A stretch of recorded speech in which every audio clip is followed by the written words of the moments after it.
Money isn't real. Doesn't matter. It only seems like it does.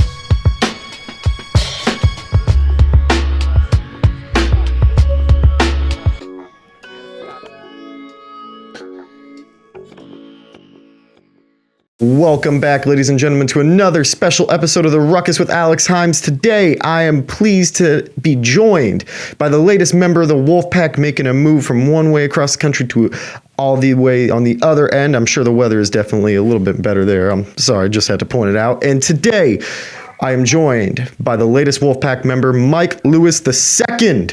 The man who was killing it out in Duquesne is now taking his talents to Reno, Nevada. It might not be South Beach, people, but trust me, this guy will light it up out there. How you doing, Mike? I'm doing good, my man. How you doing? It's another day in paradise, bro. Anyway, let's jump right into it, man. You're officially a member of the Wolfpack. You've been there for a little while, getting used to seeing the way the team works, getting that camaraderie built with your future teammates. How you liking it so far? I love it so far, man. The camaraderie amongst the teammates is almost perfect here, man. Everybody's kind of like a brother, instead of having, this is just my teammate, just a guy I play basketball with. We all hang out with one another. We all work out with one another. We all hang out all the time. So here I can actually feel like, these are like my best friends. These are my brothers, So just being on the court, having that mindset with one another makes everything a little easier because, this guy's going to go a little harder because he's going to try to have my back. And if I know he has my back, then I'm going to try to have his back. So that's just the whole Wolfpack mentality is, we do everything together. And if everybody eats together, then we all going to eat, So that's one thing that I love about this place. Not to sound like the most redundant guy on earth, but, it is called the Wolfpack for a reason. Exactly, and it's actually funny because you hear that, like, before I came to, Nevada Wolfpack, and I'm like, oh, that's a good name. And then you get here and it's like, oh, the mindset is actually like a Wolfpack, so it actually makes the name cooler. I got to ask, you made the move from Duquesne to Nevada, went through the whole transfer process. Walk me through the moments you found out that you were, one, officially going to transfer, and two, that you were joining the Wolfpack. Mm-hmm. It was coming up on Christmas time, and I was just thinking to myself, like, all right, I think it's time for my career to make a bigger move, just hearing inside scoops of, they don't take guys seriously coming out of Duquesne, not even necessarily the A-10, but just your school that you're in now. Like, even though you're really good, we all know that, but, like, guys, might not take you serious when it comes down to, being a professional. So I was like, all right, man, if they feel like I'm, just doing good because I'm here, it's time for me to go somewhere bigger and play against guys that are a little, faster, a little stronger, this and that. So, yeah, man, when I got my release, it was actually kind of, I wouldn't say funny, but it was kind of nerve-wracking because I wasn't sure who was going to call. I hadn't been in any contact with any schools, hadn't had any inside scoop or any who was, would be willing to take a chance on me or anything. So, I, got my release and everything went to this transfer portal, and in the transfer portal, it kind of alerts coaches like, all right, this guy's transferring, just in case they wanted to contact you. And the first contact I got was like an hour and a half after I got my release, and it was Nevada, and I was like, wow, like they think I'm good enough to go there. It was kind of like a confidence booster as well. So I'm like, wow, like, all right, cool. So waited a couple days, started talking to the assistants, talked to Coach Muss. He's like, I love your game. Like, we watched a lot of film as a staff. Like, you fit in perfectly here. We heard a lot of good things about you off the court, the type of person you are as well. So, you have a spot, we don't want to wait too long because, they get a lot of transfers in, so just in case you wanted to wait the whole semester like some guys do, I was like, nah, coach, like, I'm going to make a decision within the next 3 days, So talked to a few schools, and I was like, man, I have to go to Nevada. Like, they're hot right now. They're in a good conference. They're on the West Coast. I always wanted to go to the West Coast. And they got a good thing going for them right now, so I wanted to be a part of it, man. So that's kind of the whole story behind it. Well, first off, congrats on joining the Wolfpack. It's a major move for you. You guys are going to be going hot into the NCAA tournament. I feel like people aren't giving you guys the respect that you guys deserve. I remember watching that whole Michigas that went on with the Utah game, and I don't know any details, don't want to know. All I know is that something bad went on, and yet between you and Utah State, who's going to the NCAA tournament? That's right, the Wolfpack. So you guys are 20th ranked right now going into the tournament. We have everyone picking their brackets. Do you think that Nevada is going to be a bracket buster? And if so, how far do they go? Yes, I think they're going to be a bracket buster. Obviously, I'm with them every day. I see the work they put in. I'm not going to give any hints about anything, but our coaches are great coaches. So, uh, as far as they're going to go, I really don't know. They're going to go as far as they want to as a collective as a team. They're talented. They're that smart. Our coaches are that smart. So it's really up to whoever's on the court. Like, if you want to go out and win, try to win the national championship, they're just as talented. They could do that. But, we also, as a team, if we're not ready to play, we can have a first round exit as well. So it's just as far as the team wants to go, man. So there are 7 seniors on the team. So if they want to go win it all, I think they can. If they don't, then they won't. So it's that simple. I'm really hoping you guys go far because I have Nevada in the Final Four, and if you guys go farther than that, that's great. But please don't make me lose my money. If anything, I want to get that Bloomberg $1 billion bet where you get the perfect bracket. Like, come on, bro. UMBC destroyed my bracket last year. Yeah, UMBC messed up a lot of people's bracket. Oh my God! And Loyola Chicago, like, I hope to never again hear about Loyola Chicago. Literally after the first week, my bracket was like, all right, well, trash that. Time to move on. Guess I ain't winning anything this year. Okay. Yeah. And side note, just so I know, how do you tell Caleb and Cody apart? Like, is there anything distinguishable that you can? They're 2 completely different people. Like, when I tell you, like, they're twins, they look alike, but that's it. That's it. Like, they walk different, they talk different. Like, so if you get to talk, hang around them, you quickly be like, okay, this is Cody, that's Caleb. Like, I think Cody's face is a little skinnier, Caleb's head is a little smaller, but other than that, physical differences, you can't really tell. You just the personality at all. They're 2 completely different people. Damn. Well, to everyone that's tuning in, be aware if you ever get to meet them in person, now you get to know that one is different than the other as opposed to being the same person. All right, so now just some rapid fire stuff I want to talk about. If there's one NBA player that your game resembles, down to a T, who would it be to you? Down to a T, I'm gonna go with.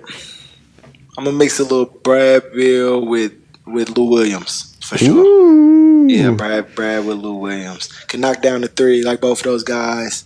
I'm only 6'1" like Lou Will, strong like Lou Will.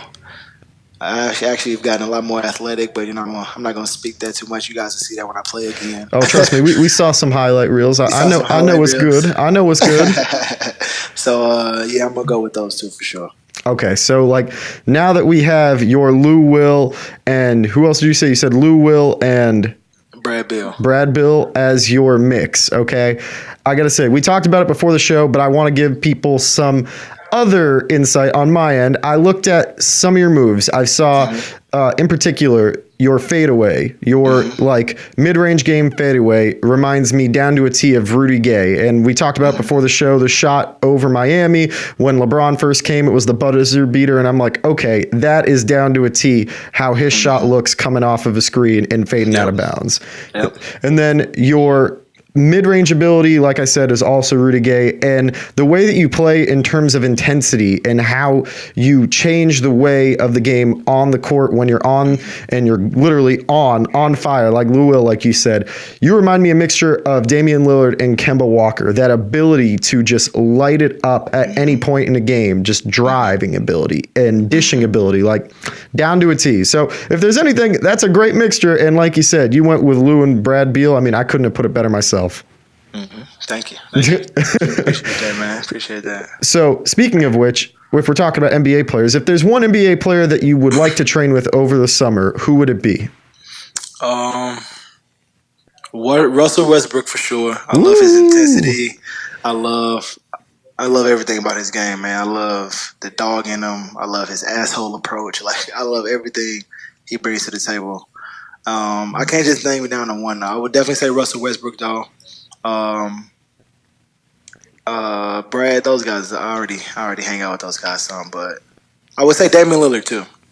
I would say Russell Westbrook and Damian Lillard. Those 2 guys, I feel like I'm going to go along the lines with some other guys, but those 2 guys I think I would learn from the quickest and, have a great workout with as well. And I think we'd be good friends, too. I think we'll vibe. I know me and Westbrook would vibe because I can tell we kind of think the same. And Dame's kind of a quiet guy, but at the same time, he looks kind of chill. So I feel like those 2 guys for sure. That was perfect. I couldn't say it better. Like, if you trained with Damian Lillard over the summer, you'd literally go top 15. I'm betting on it right here, right now. You heard it, ladies and gentlemen, here right now. Mike Lewis II training with Damian Lillard. Bet on it. We got to get that going then, man. We got to make some phone calls. We put a campaign on change.org to get it to happen. Yeah, exactly. So, speaking of teams, we got to know, if you are to enter the NBA draft today, okay, if there is one team that you'd like to go to, who would it be? Wow. Well, first, if I get drafted, like, I'm blessed. I don't care. But from a fan standpoint of the game, I think it'd be cool to play for the Celtics. Yeah. I get to learn from Kyrie, Terry Rozier, and then same time link up with my best friend again. That'll be perfect. But as far as team though, I would probably really say, I'm not sure. The Clippers, maybe. Trying to get to LA and head more to. I was just about to say more West Coast, right? Yeah, I like the West Coast. So anywhere in the West. If I had to go to the East, I would probably say I like Milwaukee because you have Giannis. You got Eric Bledsoe.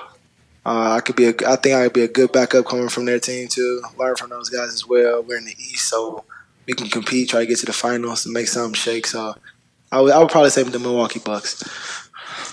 Okay, well, you're going with Milwaukee. I'm sorry to tell you, but they're not getting past my Celtics. I got to just let you know.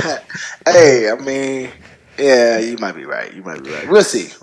I mean, I hope the Celtics win, but if I'm on the Bucks, I like our chances. 'Cause I'm coming off the bench with the bench unit, like on Lou Will type status. So I think we can make something happen in the playoffs. We would definitely go to 6-7 games at least for sure, though. And I'll put it out there: don't doubt on the Celtics drafting you because hey, look, Terry Rozier is a free agent this summer. We got Marcus Smart, as Tommy Hines would say, Marcus Smart out there, and Kyrie. We need a backup coming soon. So, hint, Danny Ainge, if you're listening to this right now, give this man a call. Keep him on speed dial. Come on, let's link St. Louis back together. We can bring Tyler Cook too.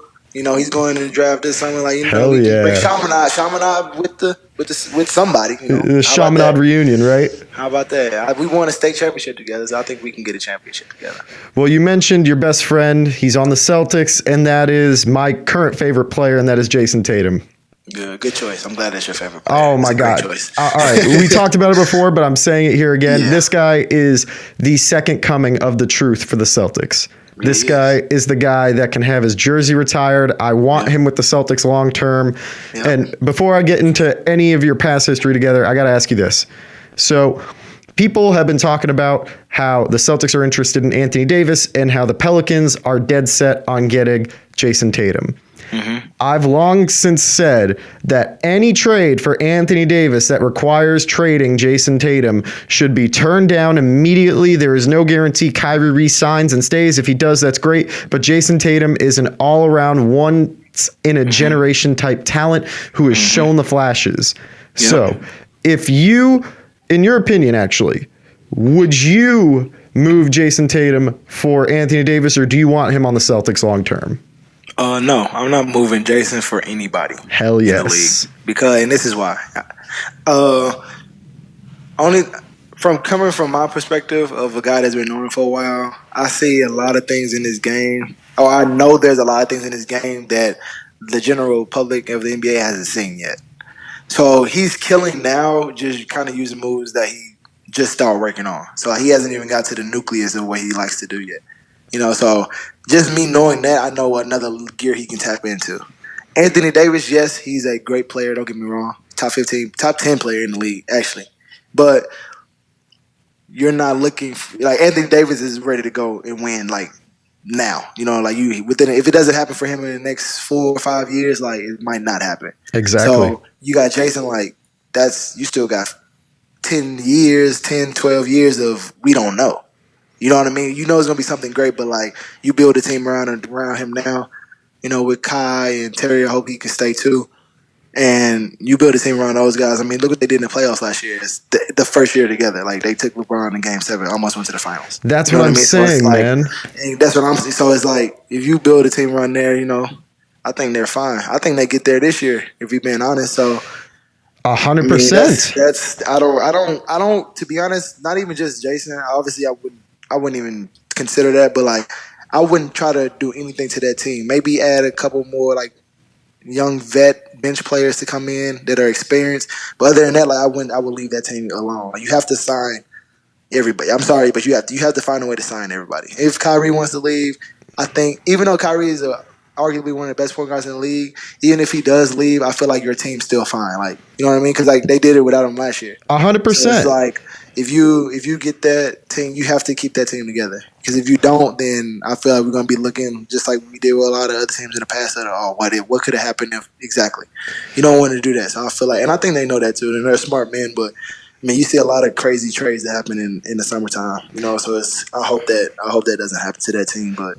You know, it's a business at the end of the day, and everybody understands that. So, if it happens, it happens. But still, like, if I'm running the Celtics right now, I'm not touching my team. Oh, I'm with you. What I've been preaching all season is that Jayson Tatum and Terry Rozier and Jaylen Brown evolved into starters last year in the playoffs. Now they're readjusting to bringing back Kyrie, who's a ball-dominant point guard. They have to get Gordon readjusted. I mean, you paid the man that money, so you're going to play him. You got to play him. So you're reincorporating all these guys, and there aren't enough balls to go around on the court for everyone. It's not enough. It's as simple. It's only one basketball. And I've said that if Kyrie does leave this summer, right, we re-sign Terry Rozier, and Terry Rozier has shown that he is a starter on pretty much any NBA team in the association. And if we do trade for Anthony Davis, look, the downside is, you have 4 years of Anthony Davis if Kyrie does re-sign. Most likely, you got 4 years of Anthony Davis. Or you get 10 plus years with Jayson Tatum, who's clearly shown that he loves the city. He had that deep playoff run. He is the next face in the city of Boston and can be the guy that gets his jersey retired. Like, that's no disrespect to Kyrie, but when we traded Isaiah, that heart was pulled out of the Celtics, and Kyrie clearly hasn't shown that he's fully invested in being with the Celtics like Isaiah did. And the only other player to show that heart other than Marcus Smart and those type of guys who are a true face of the city, and that is Jayson Tatum. And Jayson Tatum will be a top 5 player in the league for the next 10 years. I agree. I can't say it enough. Danny Ainge, if you are watching this is also proof. Mike Lewis II, hit him up. Draft him to the Celtics. Make it a Chaminade reunion. Take his words. I'm telling you, man, the Chaminade boys, man, I'm telling you, we'll get it done. We're going to play hard as hell, man. I promise you. Well, since we're speaking of Tatum, I got to ask, what has impressed you most about the evolution of his game since joining the Celtics? What's impressed me the most is his mindset. I know he always had the killer mindset. We obviously knew he always had the skill. That was never a question.